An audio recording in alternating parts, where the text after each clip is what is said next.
제가 만약에 그 상황이었으면 다 포기하고 나왔을 수도 있을 것 같은데 네. 그런 생각 안 해보셨어요 혹시? 뭐 그걸 포기를 할 수가 없죠.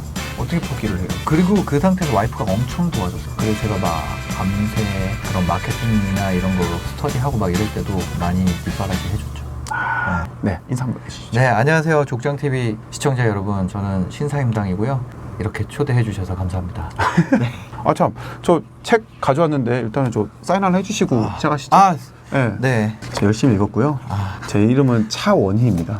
네.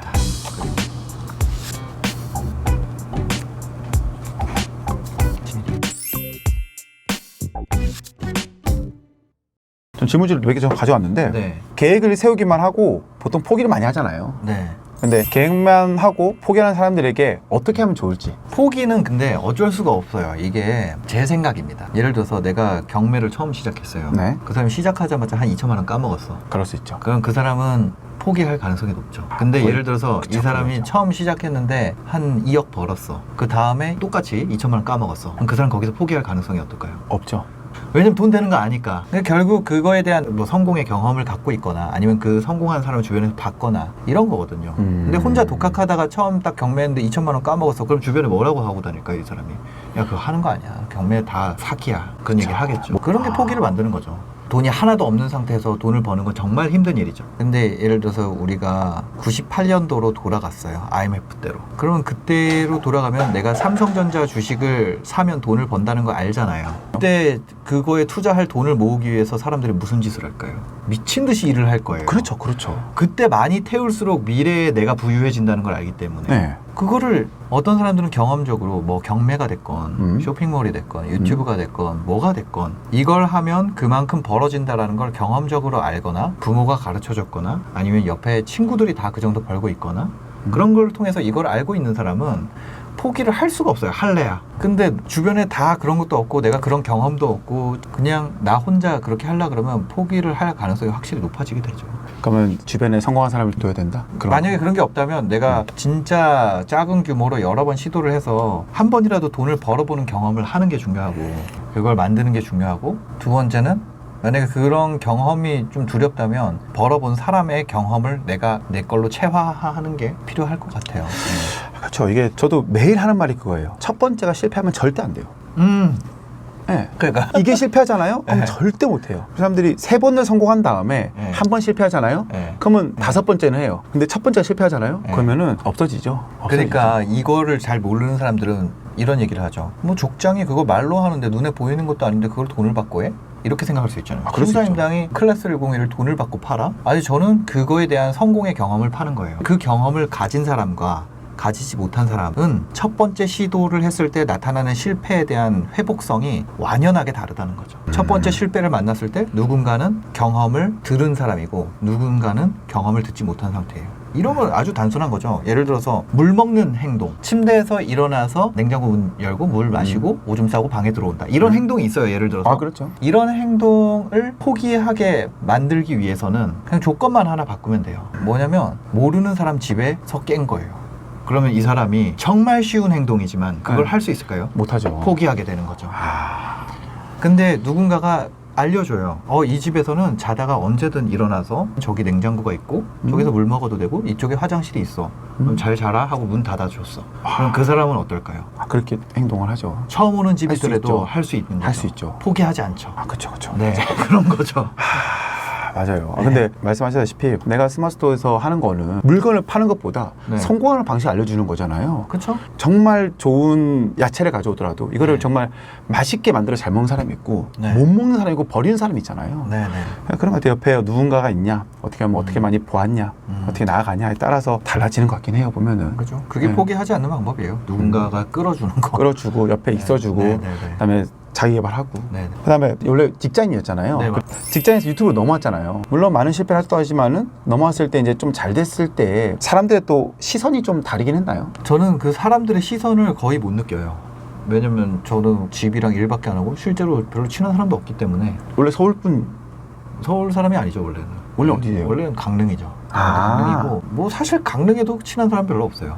서울에도 그렇고 그냥 약간 성격이 모나고 그래가지고 제가 좀 내가 어릴 때는 말도 이상하게 했던 것 같아요. 생각, 사고 방식도 되게 베베 꼬여 있었고 되게 밉상이었어요.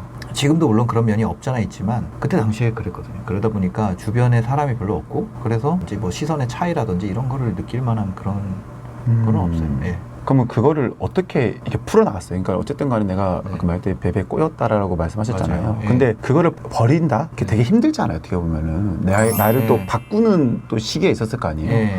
그런 게 좀 있으셨어요? 와이프 만나고 많이 바뀌었죠. 할머니 와이프. 만나고? 예. 그렇게 보면은 결혼을 잘하신 거네요. 맞아요. 아, 솔직히 인생은 네. 결혼빨인 것 같아요. 아, 막 그런 얘기 하잖아요. 여자 팔자 뒤움박 팔자다 이런 얘기 하잖아요. 네. 전 반대인 것 같아요. 남자 팔자 뒤움박 팔자인 것 같아요.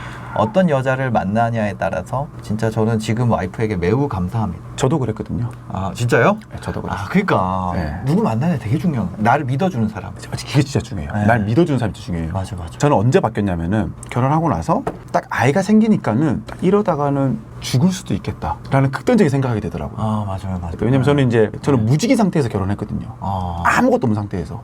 왜요? 아버지가 하라고 그랬어요. 형수님 대단하시다.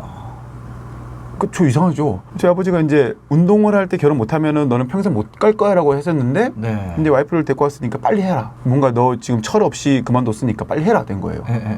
했어요. 와이프가 임신을 하고 배가 불러오는데 이렇게 살면 안 되겠구나라는 생각이 확 들고 이제 나름대로 또 책임감도 있잖아요, 사람이. 네. 그러니까는 극단적인 생각을 할 수 있겠다는 생각이 들더라고요. 점점 배가 불러오니까는 네. 이제 들어갈 게 보이잖아요, 이제. 네. 근데 내가 버는 건 없잖아요. 네.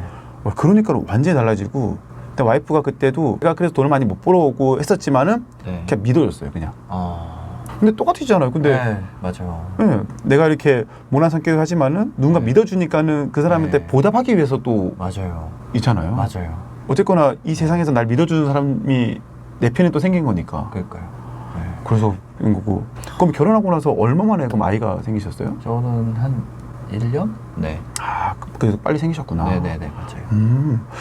그러면 아이가 생기고 나서 PD를 그만두신 거예요? 아이가 태어나고 나서 그만뒀죠. 태어나고 나서 그만두기 쉽지 않으셨을 텐데. 아, 근데 그 PD를 그만둘 때쯤에 이제 부수입으로 월 한 1,000만 원 정도 수익이 있었어요. 렌탈 스튜디오에서. 책에도 보면 나오지만 네. 이게 스튜디오를 처음 하셨을 때 네. 다 잘 될 거라고 생각하고 오픈을 하잖아요. 그쵸, 저 부자 될 줄 알았죠, 저도. 그래서 사장님은 그래도 잘 됐잖아요. 저는 사업하다가 안 됐거든요. 아, 진짜 뭐 하셨어요? 저는 2년 전에 해장국집 했거든요. 아. 근데 그건 이제 너무 힘들더라고요. 그건 할 수 있는 게 아니더라고요. 네. 그래서 근데 그 사모님이 친구랑 같이 이거 해줘가지고 네. 이 돈을 다 줘버렸잖아요. 맞아요. 그때 네. 혹시 밉진 않았어요? 와이프가 왜 미워요? 네. 와이프는 안 미웠는데 이제 네. 그 사람이 미웠죠. 그 사람이 그럴 낌새가 있긴 있었어요. 그러니까 저는 이제 경합금지 조항이 있으니까 와이프 이름으로 했을 거 아니에요. 회사를 다니고 있으니까. 아, 그렇죠.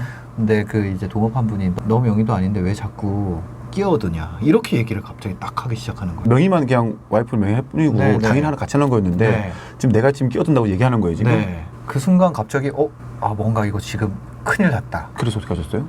이거는 내가 하는 사업이고 이거 와이프 명의로 하는 거고 내가 회사 다니고 있기 때문에 이런 거고 이거 계속 얘기했죠. 근데 네. 그 중간에 이제 그 적자가 나고 있는데 처음에 나간다고 그러니까 제가 나도 나갈 거다. 뭐 그런 게 어딨냐. 우리 둘 다 그러면 손해보고 남은 보증금에서 월세 까면서 뒤에 사람 들어올 때까지 그냥 버티다가 둘 다 손해보고 그냥 끝내자.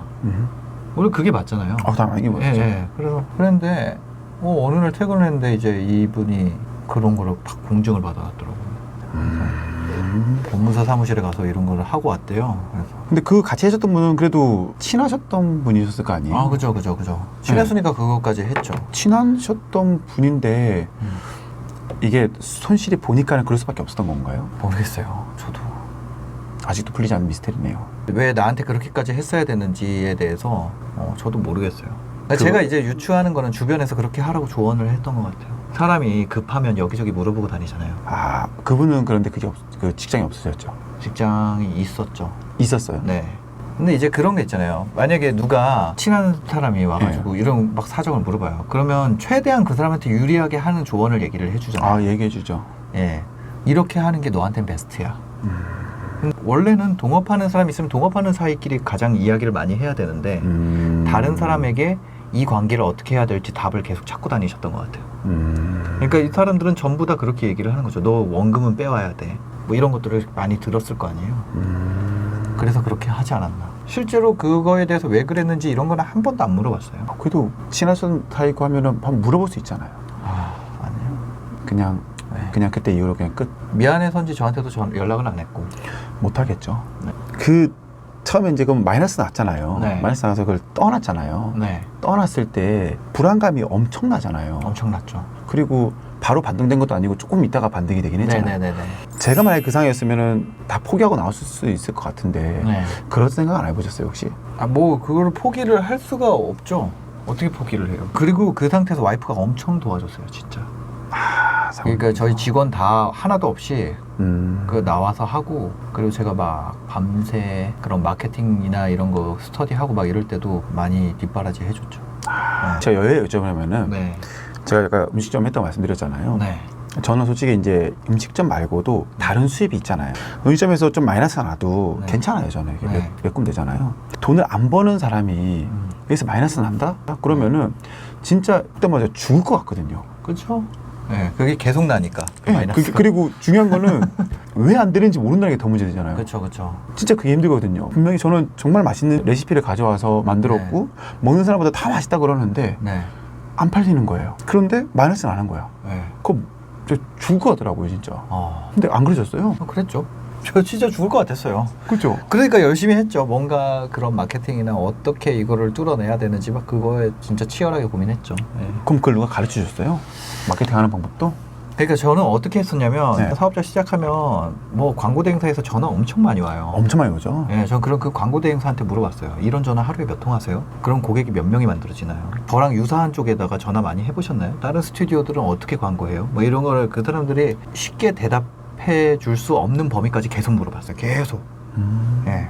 그리고 만납시다 해서 만나서 설명을 듣고 그 설명 받은 거 사례로 또 검색해보고 그런 걸 했죠.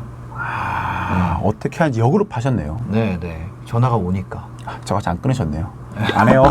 전화 엄청 많이 오잖아요. 네. 어차피 할 수 있는 게 없으니까 손님도 없고 저한테 온 유일한 전화인 거예요, 그게. 2시간 동안 물어보는 거 계속 물어보고 경쟁업체에 대해서 가장 많이 물어봤어요. 경쟁업체에서 끊는 이유는 뭔지, 이런 거를 할 때 영업할 때 힘들진 않은지, 이거 전화번호는 어떻게 구하는지 뭐 그런 것도 다 물어봤던 것 같아요. 네. 얘기해줘요, 그러면? 안 해주죠. 얘기해주면 제가 계약해준다고.